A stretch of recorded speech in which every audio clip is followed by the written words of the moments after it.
Did you know plants literally make their own food using nothing but light?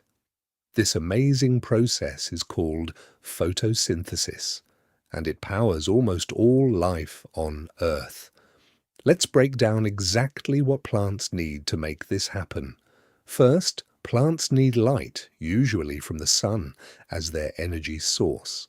Second, they need water, which their roots soak up from the soil. Third, they need carbon dioxide, a gas they pull in from the air. These three ingredients meet inside the leaf in tiny structures called chloroplasts. Chloroplasts contain a green pigment called chlorophyll, which traps light energy. That's actually why most plants and leaves look green to us. Using that trapped light energy, the plant combines water and carbon dioxide. This chemical reaction produces two brand new substances the plant can use. The first product is glucose, a type of sugar that stores energy. The plant uses this glucose for energy, growth, and repairing itself. The second product is oxygen, which the plant releases back into the air. That's brilliant news for us because we need oxygen to breathe. Let's write this out as a simple word equation to remember it.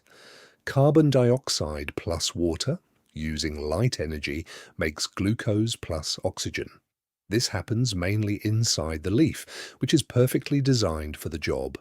Leaves are thin and flat, giving lots of surface area to catch light. Tiny holes called stomata let carbon dioxide in and oxygen out.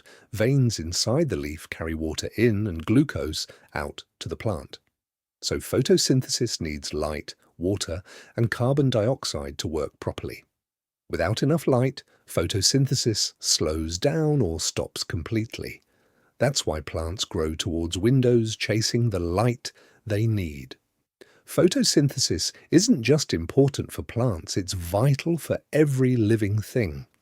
It provides the oxygen we breathe and the food that starts every food chain. Without photosynthesis, life on Earth as we know it couldn't exist. So next time you see a leaf, remember it's basically a tiny food factory. Understanding photosynthesis helps you understand how almost all energy on Earth begins. Next time, we'll explore respiration and how living things release that stored energy.